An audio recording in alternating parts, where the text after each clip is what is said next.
and welcome again to Nerd to the Third Power, your one-stop shop for all things nerdy and awesome. I'm your host and master of ceremonies, Dr. Gonzo.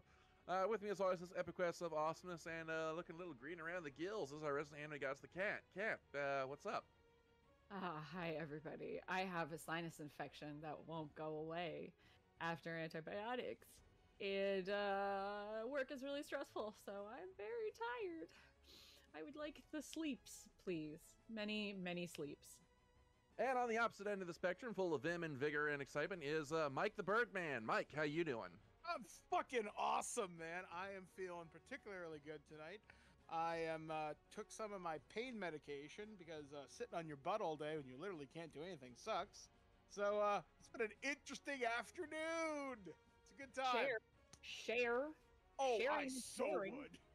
Sharing is caring. Oh, I'm good. I'm so good today. It's nice. Okay. All right. Well, we got a fun episode for you guys this week. Today we are going to be talking about something light and fun and easy as we kind of wind down close to into the holidays. We're talking about our favorite childhood cartoons. We're talking about the cartoons that we like to watch coming up, because we've talked about like specific cartoons over the course of the show. We've done like reviews or retrospective stuff, but we never actually talked about like what cartoons we watched coming up and what was formative to us. So we thought that'd be a fun discussion topic to go into. But of course, there's procedure to follow. So we can begin, as always, with Ask Geek, and we got some questions here. So let's see here now. All right. Okay. Here is one for me, and this one comes from Mark, and his question is: Are there any consoles that I absolutely refuse to collect for? Not absolutely refuse. There are consoles I don't collect for because I can't really play them comfortably, like the PSP and by extension the Vita. I know I've mentioned this on the show before, but I have very large hands. And the PSP and the Vita were not designed for someone with, large sausage fingers like mine. For context, even just to play my 3DS, I had to get this extra large grip to slip onto it in order for me to hold it comfortably. And even the Switch, I can't use. If I'm playing it handheld, I can't use the regular Joy-Con. I had to get the Split Pad Pro to hold it comfortably without my fucking fingers going numb. So it's not a case of I absolutely refuse to collect for the PSP or the Vita. It's just I can't hold them and play them comfortably. I do have a PlayStation TV that's currently packed up. I've got some Vita games for it that I really wanted, like Persona 4 Golden and Dragon's Crown. But I mean, those are really the only ones that I really have. There's just not a lot on the PSP or the Vita to begin with that really excites me, or that in the case of the Vita, that I can't get elsewhere. I also don't really make a big thing about collecting PC games, just because there's so fucking many that trying to assemble a complete library is an exercise in futility. And also because if I'm one of those people that if I'm gonna collect PC games, I'm gonna collect the full big box release. And that takes up a lot of space. Now that said, there are some big box PC games that I do have. I have the StarCraft 2 trilogy, which Mike was kind enough to gift me, and I also have a copy of a 1996 sim-style game called Deadlock, which was a game that I played a lot as a child. And so when I saw that in a store, I was like, "Ooh, sealed in box! I'm going to snatch that up." So I just bought that for nostalgia's sake, but. For the most part, I don't really like collecting for non-Nintendo handhelds, or I don't really seek out a bunch of big box PC games. All right, and let's see here now. Okay, this question is from Megan, and her question is, what is a movie that has been the biggest disappointment to you? And let's just go ahead and open this up to everybody. What's a movie that you're really excited for, but just turned out to be the biggest disappointment you'd ever seen? So, Mike, let's start with you. One really easy one for me would have been probably the RoboCop remake from 2014. I thought the initial design was cool, where they showed him in the new Iron Man style, kind of black armor, but he does have the silver at one point, and I was hoping we'd see him more in the silver. But ultimately, the movie was just so largely forgettable that it's really disappointing. Like, I can tell you every single action beat that happens across all three movies. I can quote each of them almost endlessly. But RoboCop 2014, all I remember is him choking Batman. So the guy from Suicide Squad chokes Batman and says, "What did you do to me?" And he fights Rorschach from The Watchmen. That's all I can tell you about that movie. And that really disappointed me. And I would think most people would have expected me to say Ghostbusters 2016, but no, I was pleasantly surprised by that movie, and I will die on this hill that I like that movie, all things considered. But yeah, those would probably be my two really big disappointments. Yeah, RoboCop. RoboCop I've seen too, and yeah, I'm in the same boat as you. I could not tell you anything.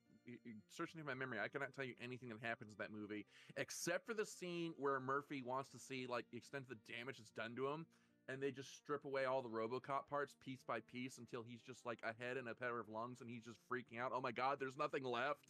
Yep, I'm just like, that's the only scene too. That was a great scene. And I absolutely love that scene and like the pathos that added to the character, but unfortunately it was the only scene of its kind in that movie. So, but anyway, Kat, what about you? Biggest disappointment movie that you've ever seen?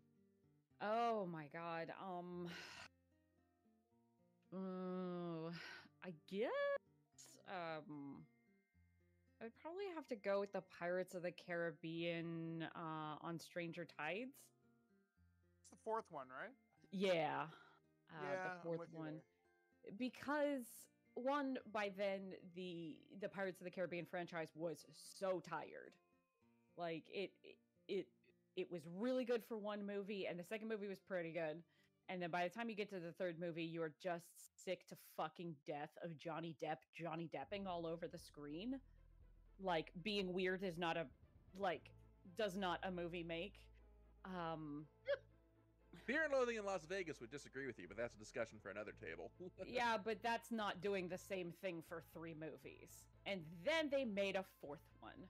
And they were like, okay, well, we don't want to have all the same people in it, so we'll get rid of these people who aren't interesting, which was Keira Knightley and Orlando Bloom.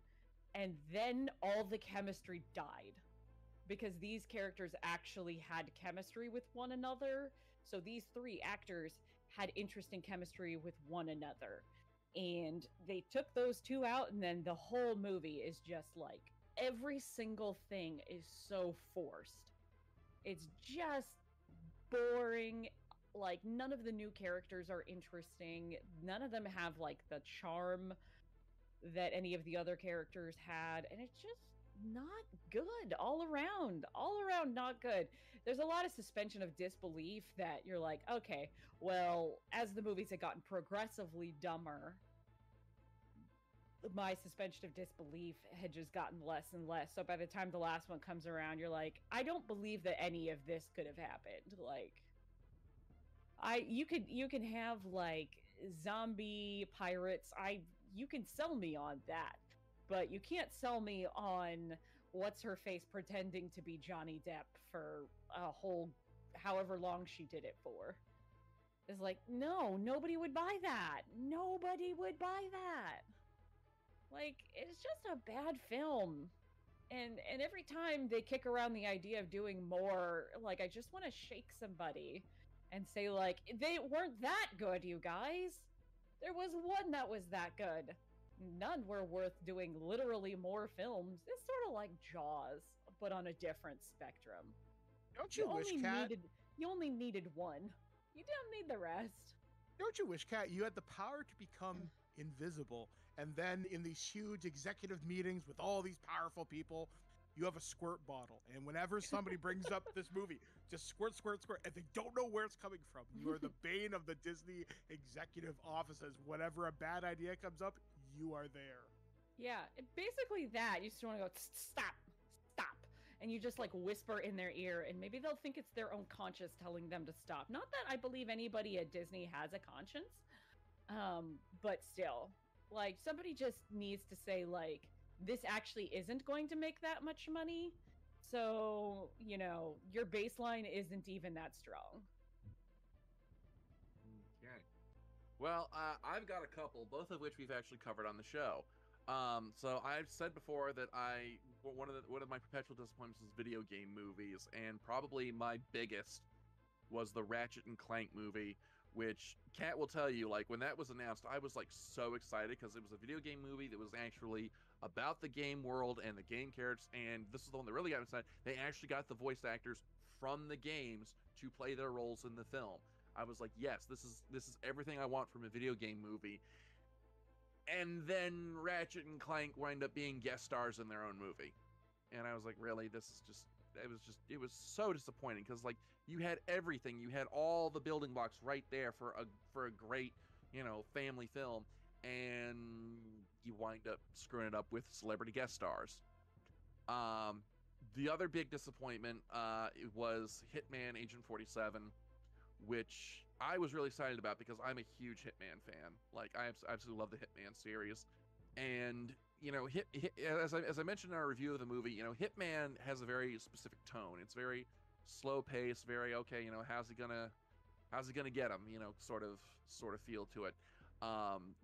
Agent 47 in the games is almost as he's almost not even a character. He's really more of just like a force of nature. But they wound up turning the Hitman Agent 47 into a James Bond cross Jason Statham super action film. Like, there's at one point a scene where 47 shoots down a helicopter with a handgun. I'm like, no, that's Transporter, not Hitman. So yeah, those are my two big disappointments movie wise. I still haven't seen Ratchet and Clank. It's really not worth it. Play the games. That's you don't even bother with the movie. The movie was like, it's not the worst film I've ever seen, but it is the biggest case of wasted potential I've ever seen. So especially when you consider, like, we're talking with Pirates of the Caribbean and how they boot that to death with sequels. Ratchet and Clank as a story concept, because it's been around so long, there's a lot of great stories that they could mine for films or TV series, and they just wound up dropping the ball so hard on that.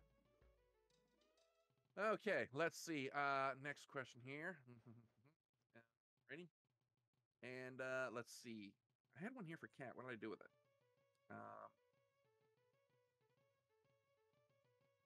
Boot to the head. Okay, all right, here it is. All right. Okay, and here is one for Kat, and this one is from Denise, and her question is, we know that you are a dice hoarder. What is your favorite set of dice that you own, and what is your set of dream dice? Oh, goodness. Oh, goodness. So my favorite set that I own is a set that I had commissioned with some shark teeth, some fossilized shark teeth that I got at a beach. I used to do a lot of beach combing for fossilized shark teeth when I was young. Just there on the shores of Maryland. And so I reached out to somebody and said, hey, how much would this cost? She gave me an estimate. I literally mailed her shark teeth. And these are like fossilized shark teeth, so they are millions of years old, but extremely common. Sent her some shark teeth, and she made me some dice. She put like little shells in them and like deliberately creatively added bubbles into them so that it looks like it's under the sea. It's got like sand in it. They're very, very cool. One of a kind. Just really, really cool. Wow, those are way cooler than some of the dice I've got. Yes. But I paid a lot of money for them, so they'd better be good. For dice, for me, I figured I'd just kind of jump in. I got a set from a company called Artisan Dice, probably about almost 10 years ago now, at least. And they're made out of this Texas cherry wood. They smell really cool. And they're like super expensive. They're worth like hundreds of dollars. I'm thinking, all right, that's cool. I only use them whenever I go out to play at public events because I'm a show off and I'm evil. And this next dice is actually kind of special because it now holds a special place in my heart specifically. So last year, Wizards of the Coast sent me a Swarovski crystal encrusted D20. And the reason this dice is special, not because I got it from Wizards, It's because of what happened afterwards. So, a friend of one of the shows that I work on is called Terrible Warriors, the other roleplay podcast that I used to do and still kind of do stuff with now. Either way, long story short, there was a fan of the show named Andrew, and Andrew used to be a really huge fan. He'd talk with us all the time. We actually had a chance to play with him a few times. And unfortunately, he got really, really, really sick. And he kind of dropped off of our Discord, kind of dropped off of the radar, but his Patreon was still kind of coming in or something. So we find out this year that he unfortunately passed away from some form of cancer. And we went digging through the archives, found out his episodes that he did with us on the podcast. And he wrote in his obituary, or his final wishes, I guess, I want you people to spend some money or do something that makes you happy and would be nice for you to remember me by. So I bought a dice jail from Amazon, and it looks like a gyroscope or something. And I just, something about that spoke to me. So I had my friend build it, because I'll literally snap anything, because I'm terrible at building things. And I put that Swarovski dice on it, inside of it. It'll never come out. And when I get a chance to go to a mall again, I might actually get his name engraved on it, just to remember Chad, son of Bob, hero of Ravenloft. The most ridiculous name ever, but that kid was a laugh a minute. So yeah, those are the two cool dice that I've got. Now for Dream Dice, not to be too repetitive, but I still have more shark teeth. And there's somebody else I want to commission for it. The creator of Dispel Dice, which is that really huge Kickstarter. I kind of have a little bit of an in with that particular company, and so I'm kind of hoping that perhaps the opportunity might arise that I could commission her for some more shark teeth. That'd be really cool. She just does. If you've never seen Dispel Dice, just Google it. They are stunning sharp edge dice. I backed the first Kickstarter. I didn't back the second one because I have a serious problem that I need to address about my dice sorting. Yeah. My dream dice though is whatever Kickstarter I'm still waiting on, which is at least one. Oh wow. I want bone teeth, or not bone teeth, because those I have. Bone teeth. No. Oh God. Since I'm indigenous, if I can find out what my spirit animal is, if you told me, hey Mike, we're gonna make you some dice out of the bones of a bear, that would be awesome. Or a wolf or a fox or something like that. That would be really awesome. It's a way for me to keep in touch with my culture. And, you know, here's a D20. I just kicked your ass with crit damage. That would be awesome to me. Since you have artisan dice already, if you check out their website, they do have ones that are made out of bone. Not like a bear or a wolf or anything, but I've definitely been to their website because they have, or had at some point, the most expensive dice I've ever seen, which were made out of mammoth tusk. Oh, wow. And it was like $2,000 per die or some ridiculous thing like that. Holy shit. But that website has like legit crazy price. Like, yeah, wow. Check it out sometime. It's wild. Okay. All right. All right. Let's see. Next question here. This one comes from Adil, and he asks, are any Etsy fans on the staff, and what's your favorite purchase from an Etsy shop? So I'll go ahead and start with this one, because I've actually purchased a couple of things from Etsy shops. One of which was a gift, and one of those was for me. The one for me, I found this guy who he makes these acrylic. He basically makes acrylic signage, and he makes stuff for with sports team emblems for man caves or stuff like that. Real like professional grade quality stuff. Well, I really wanted for my game room, for my Nintendo Switch shelf, I wanted to get a good quality Nintendo Switch logo sign but I couldn't find one anywhere until I found this guy's shop, and I actually commissioned him to make me this 12 by 12 Nintendo Switch logo that's hanging up on the side of my Switch shelf right now, and it just looks really awesome. The other thing that I bought, and this was the gift, so and Kat will know what I'm talking about once I start describing it. But my sister is a huge fan of the TV show Supernatural. So, like every other girl in the 2000s was apparently, because like yeah, apparently can't swing a dead cat without hitting a Supernatural fan, but that's neither here nor there. Fact. So, well, for her birthday, not this year, but last year, I decided I wanted to get her something, something that, we kind of have this birthday gift arms race going where, we try and one up the previous the previous person's birthday gift. So, for my birthday in 2019, she got me a Doctor Who print that was signed by like 4 of the Doctors, including Matt Smith and Paul McGann. So I was like, okay, all right, her birthday's in February. I got to really bring my A game here. So I was like, okay, what's something that she's really big into? Okay, Supernatural.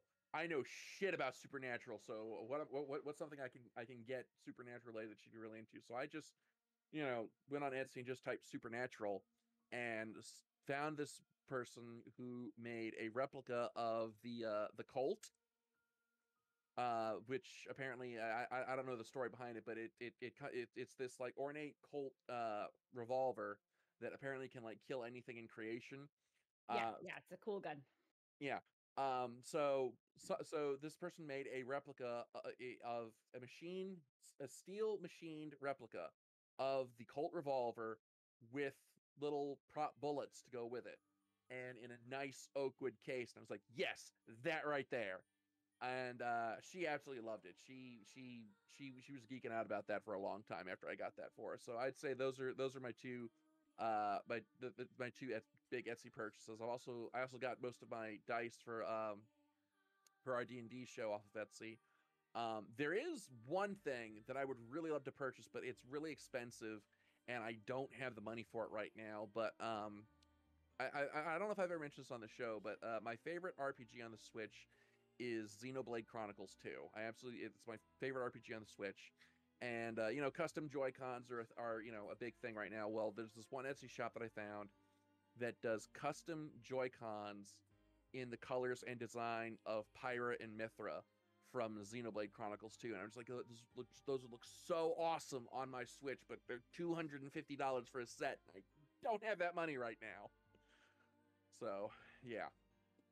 Kat, what about you? Favorite Etsy purchase? And I'm not going to let you use your shark teeth dice again. You've got to come up with a second one. Damn, because I did actually commission those via Etsy, so technically. Let's see, because I buy a lot of things on Etsy. I mean, So, I'm actually going through my Etsy list, my purchase list.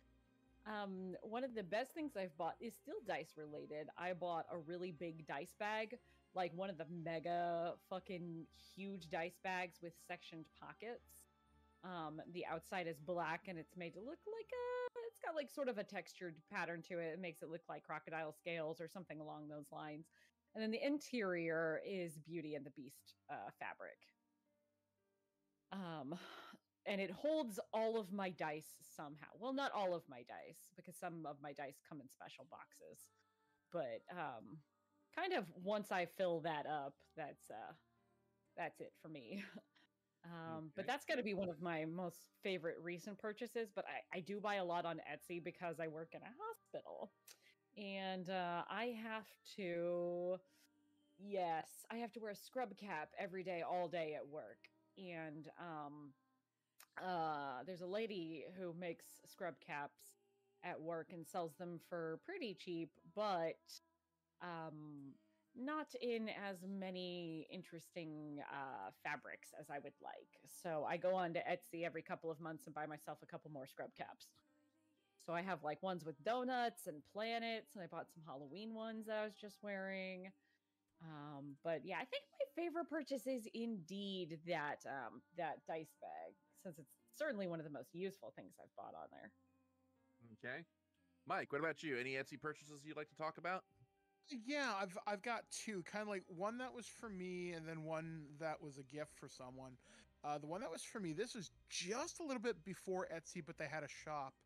I commissioned a replica weapon from Mass Effect, and I had a replica N7 Hurricane, which is the SMG you got if you pre-ordered the game for the collector's edition back in 2011 or whatever it was. And it had a functioning trigger, it lit up, it was properly weighted, it had polymer for its grips. It was gorgeous.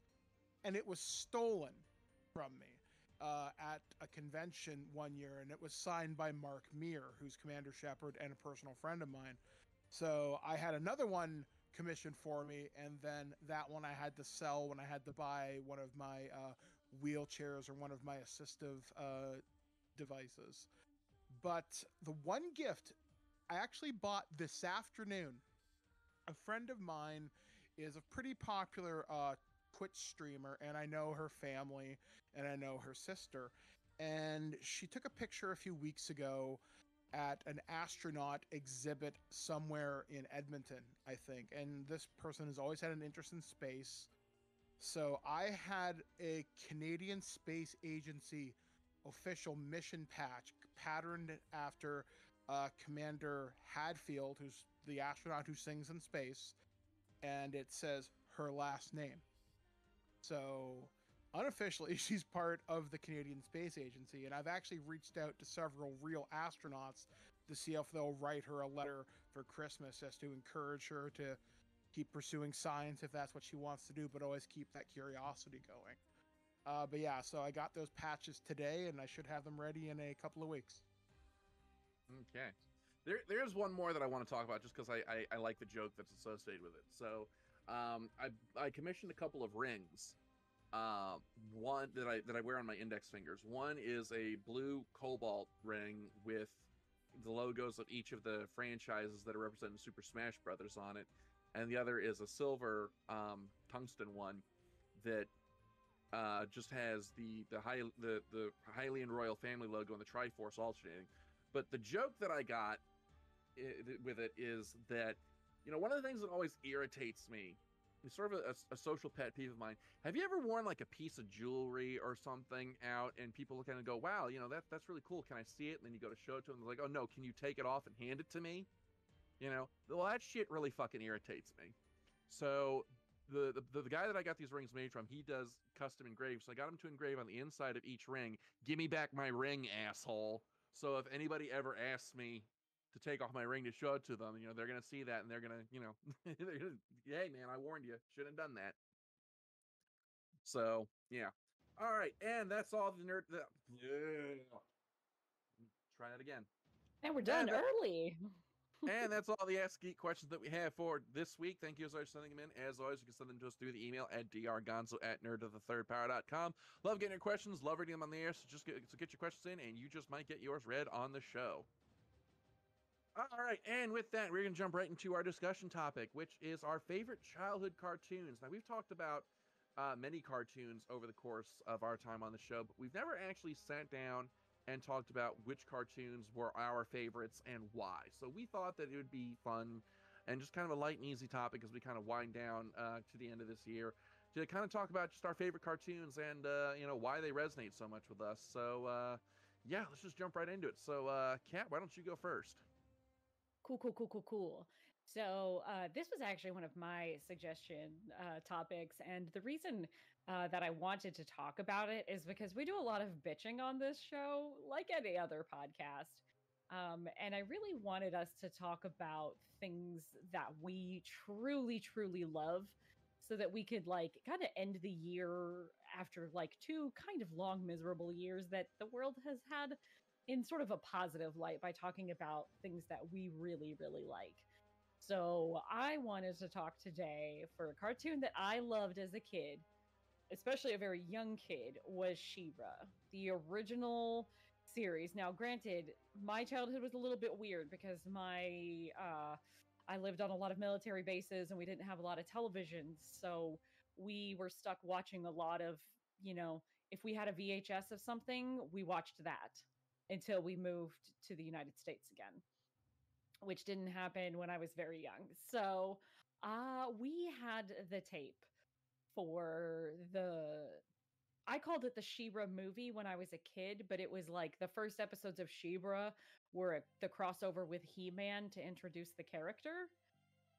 And I watched that about a million times as a kid. No particular reason. I think it was just one of the things that we had. Like one of the videotapes of cartoons that we actually had that wasn't like Care Bears or something. And I just loved She-Ra. I loved this like evil twin kind of trope that it had. I love this bad guy turned good trope that it had. Hey, look, we're revisiting the tropes conversation. I loved Skeletor just being such a doofus, Hordak being such a doofus. I loved these silly villains and like the high stakes fights and stuff. At the time, I loved the character designs. Now, not so much. But again, it was one of these things where it was like one of the only cartoons that was out there where it was like a girl kicking butt on the screen, on the little screen. So it was, my brother would watch He-Man and I would, well, if we had any of it, which I'm not sure how much we had, but for sure just watching She-Ra over and over, because here's a girl who's on screen and she was a bad guy and now she's a good guy and she's doing the right thing and she's the hero and she gets to go around with a sword. And how many cartoons starring girls had swords? Like nothing had that sort of female lead. And like as an adult, I recognized that this was just so that they could market like these toys to girls. But I really, really loved this as a kid. It was so unique. And again, one of the only things I had available to me in my very, very young years. But I loved it so much. My mom must have hated it, like, for the number of times that it was watched in our household. One of the things, She-Ra was a cool. Oh, sorry.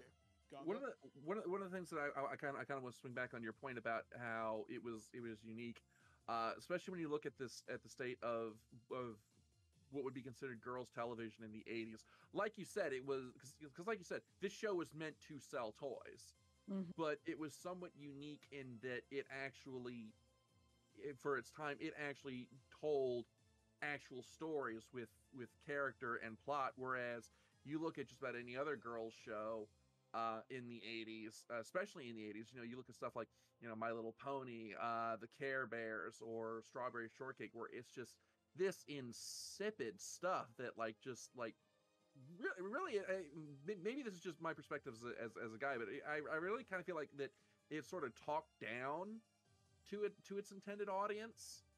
Absolutely. And She-Ra is kind of unique to me, as it's the only 80s quote unquote girls show that I found that didn't actually talk down to its intended demographic.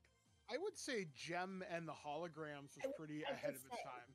I was gonna say that's why like people of our generation love Jem and they love She-Ra, because these were the sort of shows that for our generation sort of stood out, that they were just wholly completely different from everything else. Because a lot of the cartoons aimed at young girls, like ages 5 to 10, are anthropomorphized animals whose every episode is just somebody learning a lesson. Now, in She-Ra, everybody learns a lesson at the end of the episode, like so much syndicated television cartoons. But it does it with cool fights with bad guys, and the stakes are so much higher in a show like that because they're trying to save the world from an evil army of guys, and it's like, okay, cool, this is way more, it feels more important. Jem and the Holograms, not quite that high stakes, but it's just so, Jem is so different. Jem is just a totally different vibe, and it mostly, I think, boils down to the characters that we were watching were adults. They were young adults who had like grown up lives, who were doing jobs and saving the world, and everything else we were watching was this like kind of pure, sanitized, here to send a message, or like characters that we don't think of as adults, even though they might not be like little kids. When we think of My Little Ponies, we don't go like, oh, this pony, like that gen My Little Ponies. Like, we weren't thinking like, oh, these are kids, these are adults. We are supposed to relate to these and look up to these. Like, She-Ra was just all characters who were all older than the audience. So it's like you just look up to them. You want to be them when you grow up. Whereas a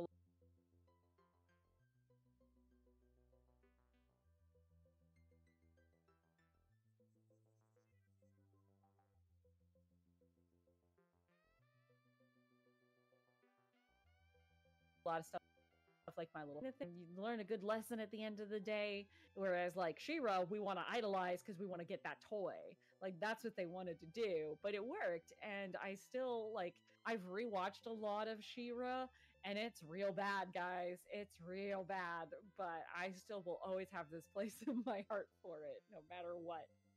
I thought She-Ra had cooler designs for their bad guys. I mean, as cool as Skeletor looks, Hordak I felt was a bigger threat, and the Horde Troopers was the first toy I ever army built.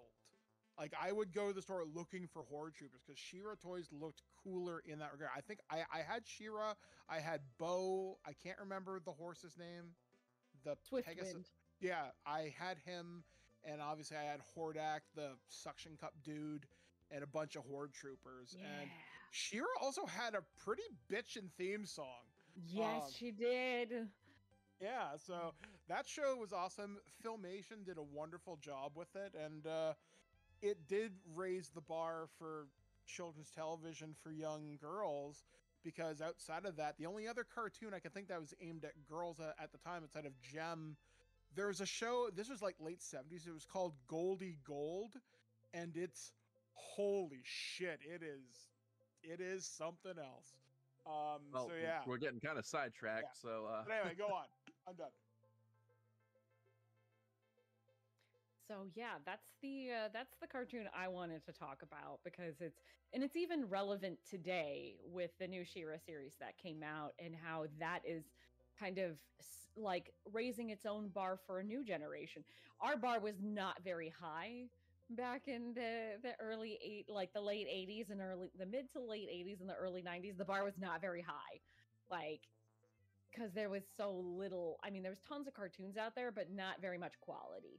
Now there's a lot of quality cartoons out there that are good for all ages, and the bar is a lot higher than it used to be. And the new She-Ra series is incredibly good, and I'm glad that young people out there can watch it and have the same wonderful experience that I had with She-Ra today. okay. All right. Well, Mike, you're next, and I'm going to curse you throughout your entire spiel because you actually took my choice. So, Oh, yeah. if you want me to switch, I can do so right now because I can talk about a million things. No, I went with my backup. So Okay, cool. I've got a So good backup. the one that I picked was Transformers Generation 1. So I'm 40 years old. I am right in the prime time of G1. I've owned multiple versions of the toys. My first mail away was Reflector, which is the Decepticon camera. But I had a lot of these, but I never got an Optimus Prime until technically the White Cab with Ultra Magnus. But anyway, I started watching this show not too long after it premiered in 1984. And I just have a lot of really good memories with this. I associate a lot of it with the toys that I had, because I remember getting Metroplex for my birthday one year and really loving him. And I just remember seeing the movie, which I watched at a friend's house, my best friend Quincy's house, and we must have watched the Transformers movie like 30 times in one weekend. And I remember when Megatron and Starscream execute, when they kill Brawn, Ratchet, Ironhide, and my favorite Transformer of the time, Prowl. When Prowl gets shot in the chest and the smoke rises out of his eyes and his mouth, my childhood decided to stop fucking around in that moment. And when Megatron became Galvatron, I was like, holy shit. And the fact that G1 kept the continuity going after the movie. It didn't do a, well, that didn't happen, alternate reality. No, there was Rodimus Prime, there was Hot Rod, or sorry, there was Cup, Blur, RC, Springer, all these other characters, plus some kind of legacy characters like Bumblebee and Blaster and Jazz. And but you had these new characters with the bad guys. You had Galvatron, Cyclonus, Scourge, the entire army of sweeps, and occasionally you would see Insecticons in the background who you know are dead, but hey, they're all clones anyway, right? And the series would go and mine its own kind of lore and get really into it with defining the origins of the Transformers with a series 5-part miniseries that I'd never seen this done in television in the 80s. If it did happen, it was rare outside of pilots. 5 Faces of Darkness, where they talk about the Quintessons and how they created Cybertron and the Transformers. And then that ties into how they can bring back Optimus Prime at the end of season 3 with the return of Optimus Prime and all of that. And then season 4, which is only 3 episodes, leads into the Headmaster series, where there's Target Masters, which are enhanced weapons, Headmasters, which are literally a robot takes over, or a Nebulon takes over your head, and you become a more powerful Transformer as a result. It was something I'd never seen lore expanded. I'd never seen a character truly change, because Spike grew up, and then he had a son named Daniel. I saw a guy in a wheelchair, Chip. I'd never seen that before outside of like the Burger King Kids Club. I saw just so much cool stuff. Now, much like Kat, when you go back and look at Transformers G1, is it art? No. And in fact, one of the countries is called Carbomia. So you can guess how bad that went over in 1980 something. And that's what led Casey Kasem to leave the show, the voice of Cliffjumper. And it was something else. And it wasn't until years later I got back in the Transformers by watching Beast Wars one night, which in Canada was known as Beasties, because you can't have the word war in a title. That's obviously now changed. But yeah, my love with the Transformers franchise has run deep for many, many years. My second ever tattoo on my left bicep is a Autobot symbol. So I've been in love with this franchise for years. I still buy certain Transformers whenever I can afford them. Thank you, Hasbro. I just got a bunch for review. So yeah, it's fantastic to still love this show like 40 years later, and know the franchise is only going to get better from here, hopefully, because those Bay movies, oof. But Bumblebee was fucking great, and I will die on that hill every day. Yeah, I watched the G1 Transformers cartoon when I was a kid too. It's actually one of the few 80s cartoons that I actually got to watch on television, because by the time I was old enough to watch and really appreciate cartoons, a lot of that stuff from the 80s had gone off the air. Like He-Man was off the air, G.I. Joe was off the air. The only reason I was able to watch the G1 Transformers cartoon was because, and this is something that not a lot of people know or really remember, but in the early 90s, Hasbro decided to re-release and rebrand Transformers as Generation 2. And the first wave was basically just a bunch of re-releases of the G1 toys, which, side note, my favorite birthday gift ever was the Generation 2 repackaging of Optimus Prime, which I still have to this day. Laser Prime? No, it was the G1 Optimus Prime, Mm-hmm. but it was just in a new package. Okay, and cool. It had and the only thing that they really added was on the trailer. There was another electronic piece that would slot into the front of the trailer that had voice clips if you pushed one of the buttons. I always wanted that one because it looks so cool. Yeah, no, that's the one I got as a kid. But they also repackaged the G1 Transformers cartoon with this weird CGI space cube thing that was in the show opening and handled all the scene transitions. Look up clips of this on YouTube. It's fucking trippy as hell. Looking at it now, it's all kind of ridiculous and silly. But watching it like as a kid, I thought this was like the coolest thing in the world, because like they would do things like, let's say a character is talking from off screen. Like, say, there's one episode in particular where the camera's focused on Devastator, Mm-hmm. and Megatron is talking off screen about this plan that he has, and there's this little like CGI frame that opens up in the corner, and it's got Megatron talking. It's basically just a rerun clip of Megatron speaking from elsewhere in the episode, but it was this neat little picture-in-picture moment that like just blew my mind as a kid. But the thing that I always loved the most about G1 Transformers was always Optimus Prime. He was my hero as a kid. Mm-hmm. And so much of like my moral code was defined by Optimus Prime. So like it's hard for me to describe the impact that Transformers and that character has had on me, and it's to the point where now I get kind of defensive, I guess, whenever I see Optimus Prime portrayed in a new way on screen. Like Kat will tell you, when we did our review of the third Transformers movie, I think it was Dark of the Moon, where the end of the movie, Optimus Prime executes Megatron like gangster style. That really upset me because like Optimus Prime has never been, he's never been an executioner.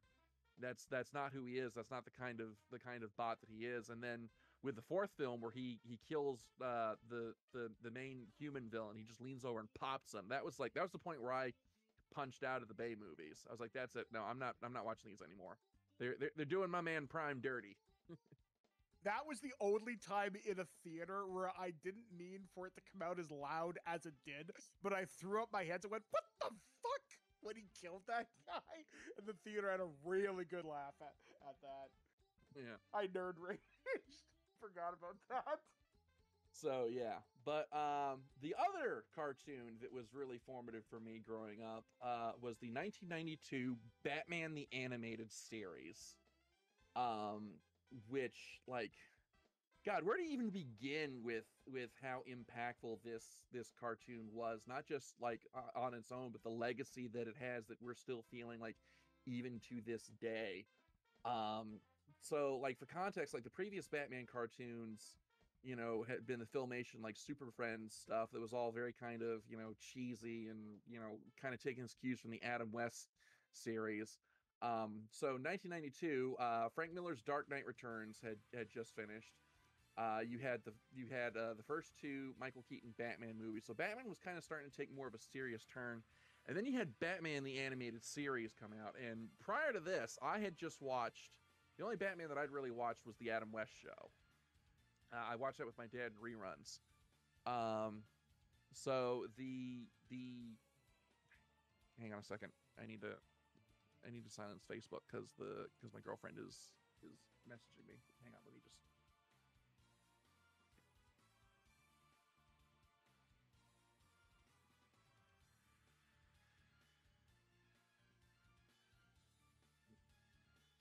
So, okay. Anyway, yeah. So the only Batman I'd seen prior to this was the Adam West series. So when they announced that there was a Batman cartoon show, I was absolutely ecstatic.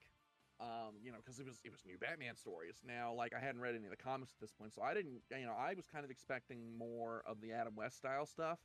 But what I got was so much more.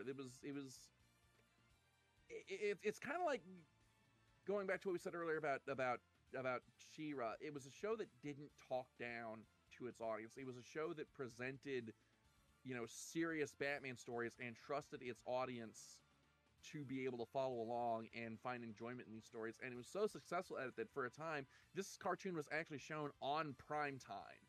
Like, it wasn't just like Saturday morning cartoon. This was actually this show was actually shown on prime time on Fox for like a year or so. And some of the the series to this day still defines so much of Batman for me. Like, Kevin Conroy will always be Batman. Mark Hamill will always be the Joker to me. And it was a show that wasn't afraid to also get a little scary. Like, the one that really stands out in my mind was this episode where there's the supercomputer Hardak who builds robots. And, he kind of does this like Invasion of the Body Snatchers plot where he kidnaps people to replace them with robots. And there's a scene where Batman's finding one of these robots and he winds up damaging the face of the robot, and you see the mechanical skull underneath. That was the first time that I'd ever seen robots portrayed that way, like ever. Like all the other robots that I'd seen up to that point were like, you know, the Lost in Space Danger Will Robinson, you know, Robbie the Robot type shit. But this is the first time I saw like, you know, robot endoskeleton, and that really just like frightened me as a kid. And you know, it's a show that really I feel stands the test of time because of just the level of effort that went into the stories and the characters and the presentation. And it's really fascinating to go and look at some of the production history of this. So, you know, the series, one of the things that they wanted to do with the series was to have a very kind of Art Deco noir atmosphere to it. So in addition to how, you know, things were drawn in sort of 1930s and 40s Art Deco style, they also drew all the backgrounds on black paper instead of white. Well, one of the side effects of that is, you know, any dust particles or debris that wound up getting caught on the paper when they took the photo for the cell wound up getting caught on camera and appearing in the show. So you would see occasionally like these white spots appear on the picture from like the dust, and it actually made the show, it actually improved the presentation. It made the show feel like you were watching, you know, a film reel. And it's really just, I could go on about Batman the Animated Series for hours. So it's like, you know, I'm gonna stop now and let other people say stuff, because like I said, I could just carry on for hours about how much I love this show. I remember very, very distinctly watching Fox Kids on Saturday morning, and they were promoting that Batman the Animated Series was going to premiere on Monday at 4:30 p.m. on your local Fox affiliate. And I remember watching that and being really, really impressed. And my parents would always hog the TV where I couldn't watch anything until either they went to bed or I was up before them. And that was the only show they'd let me watch during their TV time, was Batman. And there are 2 episodes of the show that stand out for me as being something different in children's television. There's an episode where there's this little girl who isn't a little girl. She kidnaps her television family because she's known as like an aging TV star, but she's perpetually Baby doll, like, yeah. baby doll.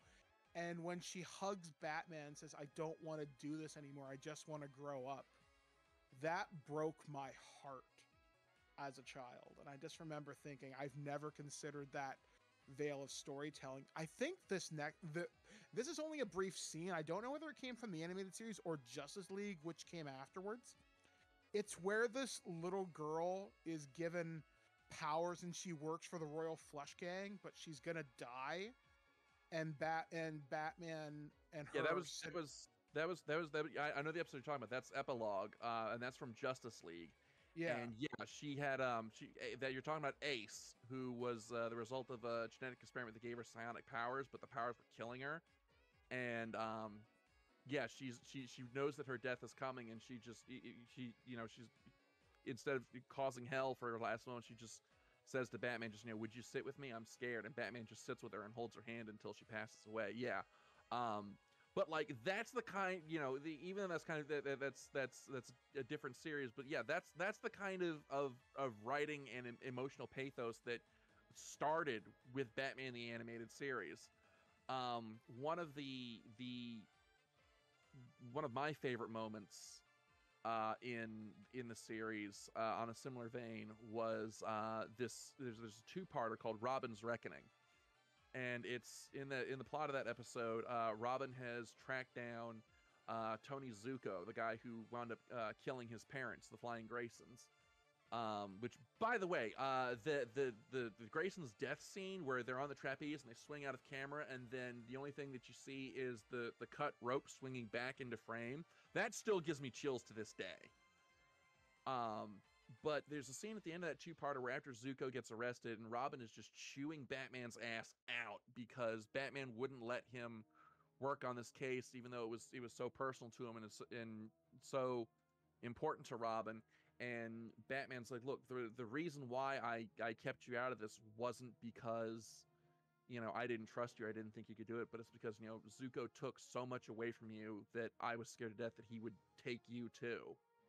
And to see, as a kid, you look at Batman and it's like, he's this larger than life figure. Like, he's as close to God as you can get for a kid. But to see Batman actually like be vulnerable and admit that, like, look, I was scared of losing you. Like, that was a really big moment for me as a kid. Yeah, that show didn't pull any punches, and we'd seen people get, people die on that show. You saw real relationships between people, and you saw Batman hurting. Like, I remember episodes where, him and Alfred would like kind of quit back and forth, like, oh, Master Bruce, you going out on a date tonight? I don't have time for that, Alfred. The city needs him, or some other bullshit like that. But you saw that it got to him. Kevin Conroy gave him some real depth, and I only knew Kevin Conroy before this from a television show called Medal of Honor, which my dad used to watch. And there was something so well about this entire voice cast that it is pretty, like, Batman the Animated Series. I would gladly go on record. This show changed children's television forever, because the Marvel stuff at the time, which was X-Men and Spider-Man, never got to these levels. Did they come close? Maybe once or twice. But Batman, there are lists about what are the 10 best Batman the Animated Series episodes. Can you do that with the Fox X-Men series? Maybe, but episodes like Batman would make you cry, would make you think. The fact that thing sticks with you, Gonzo, is the testament to that. The only thing I can think of from X-Men is all the memes that have come out of it. And yeah, there's Batman holding his hand, but you can ask more people, what did Batman the Animated Series mean to you? And you'll get more responses than memes, I think. And DC animation has almost consistently killed it over the years. There hasn't been a really bad Batman show the entire time that I can think of. Maybe some underrated ones like Beware the Batman, but everything has been great. And you can't say that about many IPs. Okay, Kat, you've been quiet. Anything to add or questions or comments? Yeah, I was actually going to say I didn't watch either Transformers G1 or Batman the Animated Series, but my understanding of Batman the Animated Series is that it has actually set the bar for all Batman everything. Mm-hmm. Oh, yeah. Because when you had that old live action series from the 60s, it was very silly. It was very silly because people only knew comics to be these silly little frivolous things. So when they stylized the show, they made it very frivolous and silly. And you had villains in it, but like there was no stakes. So when this series came around, this became the definitive, like, this is the bar that you have to match. Like, in terms of all future Batmans must be this. Now, I don't. When did the Michael Keaton movie come out? 1989. Yeah, 1989. Yes.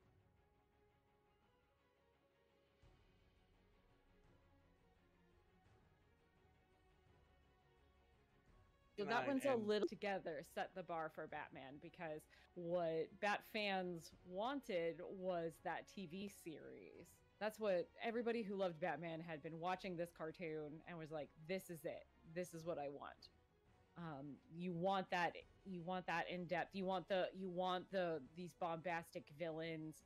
You want the tragedy. You want all of these things. And oh my God, my cat is scratching at the door and being an obnoxious little goblin. Anyway, so to me, that's what set the bar for all other things. All the Hey, you goblin! He's scratching all my furniture because he's mad because he can't get out of my room because he took a nap right before we started recording, and now he's stuck in here because I can't get up. Anyway, this is just a glimpse into the life of a cat owner. Pippin, shut up for like 5 more minutes. Sorry, interlude. So anyway, yes, in terms of like all future Batman franchisees, everything, like that was it. That was the bar that you had to reach. was either that Yeah, first and- movie or that TV series. and it speaks to how much the stars aligned on this show, that that legacy is carried through to even non-television Batman projects. So like Batman Arkham Asylum, the game that set the standard for licensed superhero games.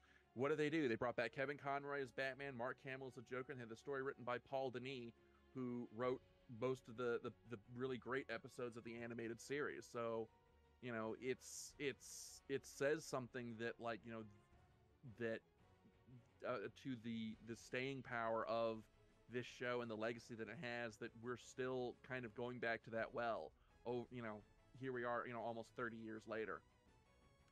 So yeah. But that is all the time that we have for Nerd of the Third Power this week, and those are our favorite cartoons. So yeah, sound off in the comments. What are your favorite childhood cartoons, and why? Go ahead and sound off, make yourself heard. And yeah, we will see you guys next time. Thank you as always for tuning in. I'm Dr. Gonzo. I'm the cat. Transform and roll out. All right, we'll see you next time. Taka, play us out.